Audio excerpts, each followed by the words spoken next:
So I just wanted to go over the quick synopsis that I gave my friend about catharsis, and how I told him that it was a Greek term and it was related to the tragedies that they had invented, and that it meant a purging.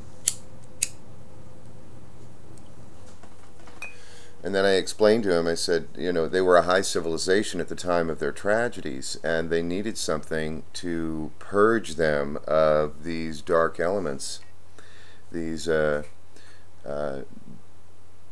dark elements within their being, these demons that they had. And then I went to explain to him, I said, a civilization is based on civil law, and the more civil law there is, the less room we have to be creative, to be our own individual selves. And I said, the higher the civilization, the more elaborate the roles are that are required of us to perform. And when we are performing these roles all the time, there are a tremendous amount of aspects within ourselves that become neglected. And so, as a compensation, as a type of safety valve, they created these tragedies, and I explained to him that the audiences would get all into it and want to they'd just be yelling and cheering, and ultimately what they were doing was purging themselves of all of the emotional states that might come up in their daily life, but they do not have any avenue of expression in their daily life because they're so civilized and have to conform to these civilized roles that they play. Now, the whole point of this civilized roles is to bring order, to the civilization. There are great boons that we can receive by channeling all our energy into, say, a career. However, our career does not always enable us to express every aspect of our being. A typical one is our sexual being. The majority of careers curtail, limit, and hinder sexual expression, free sexual expression. And in the process, distortions and inflammations arise. There's many different levels to this. I have a bunch of different ideas on the topic depending upon the context, and each context is its own world, so to say. But in our conversation, it was very effective for him to understand that what feelings he's going through, it's important to give expression to within reason. I'm reminded of Dante talking about Virgil being the representative of reason, and how reason can only be a guide to a certain level towards divine love, and cannot go to that ultimate goal. Reason cannot go to the ultimate goal of love, because love is forgiving and grace, full of grace. And these concepts are not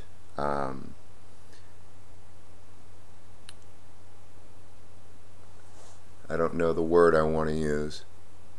Inimical? I don't think that's the word. It just does the reasonable intellectualizations do not encompass the divinity of love, which encompasses the irrational and illogical with forgiving. Why should we forgive somebody? In the logic of reason, tit for tat. You get an eye for an eye kind of mentality. that's why I also feel that it's a developmental process. It's a maturation process where we mature into these more complex, integral concepts that are beyond the reason in and of itself, beyond fact. I talk to another friend of mine and I say, there's this veil of illusion, and on this real side of the veil, time-space, there are rules, there is logic, there is reason, there is purpose, there is meaning that we can discover.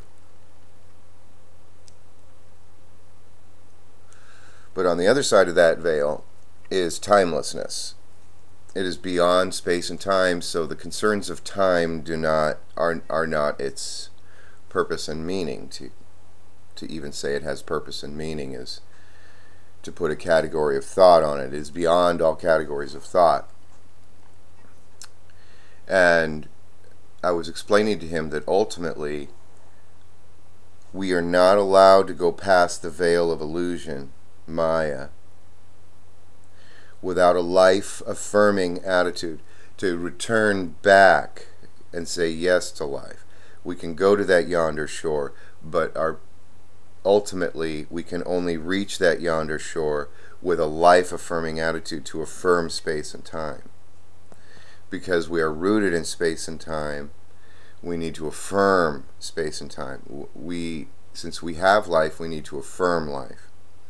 It's an affirmation of itself, and this is what, metaphorically speaking, enables or empowers life and existence to continue. That which is beyond space and time can be said not to exist. It doesn't have real, hard, factual existence. And to put conditions of thought on that is anthropomorphication.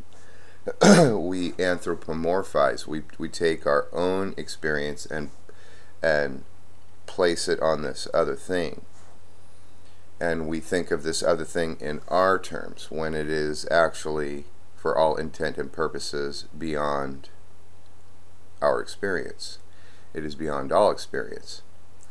And the way I had this explained to me, I came to terms with by reading Jeffrey Wolf Green, in that beyond space and time, all is one. It is complete unity. It is not separated out. In space and time, everything is separated, differentiated out. So in that unity where all is one, there is no subject and object. And since all is one, there's no subject and object, there is no I. And I can only have existence in space and time, where things are separated. And I think this is related to Hindu philosophy too.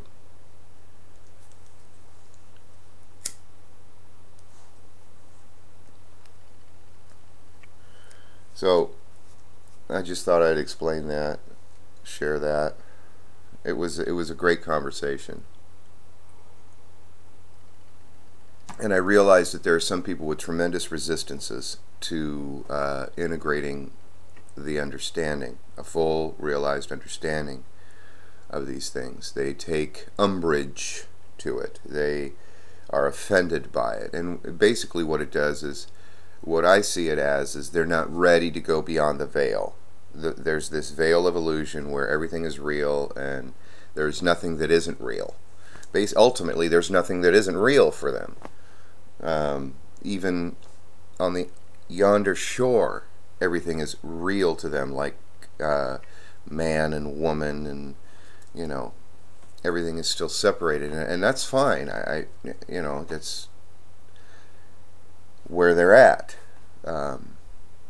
However, I have come to confront certain realities that have brought to my awareness that there is something beyond me, absolutely beyond my individual self. And this unity, this idea of unity, can only be found in the affirmation of life. True affirmation of life can only be truly affirmed through this concept of unity. And this unity encompasses both the dark and the light. So we're back to the process of contending with our both dark and light aspects within ourselves. An Auseinandersetzung, a coming to terms with. And it's a struggle, you know. Such are the conditions of time. Conditions of time have these opposing forces. And so when I see somebody that refuses to accept certain realities, certain perceptions, shall I say, that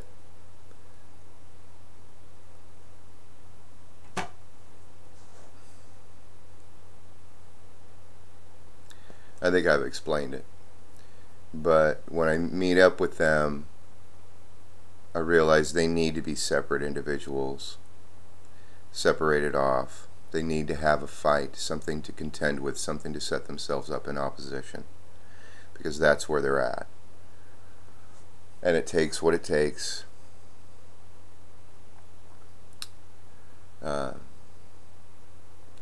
And no language structure of mine will ever get anywhere with them. I can shift my language structure, I can learn different things and all that, but ultimately what I find it comes down to is that they need to feel safe around me so that they can be vulnerable. And I don't necessarily have all the time and energy in the world to make everybody feel safe around me. I just don't. You know, if they've got fears, they're their fears, and they are there for a reason, and they will come to terms with them as they see fit. I don't have to be the answer man. You know, I don't have to be that. I thought in my youth that that was something worthy of my endeavor. However, I discovered there's much more lying within me that needed to be dealt with before any of that stuff could even be thought about. But you know, when we're young, small town, big dreams is what a friend said to me once about another friend. Brilliant young man.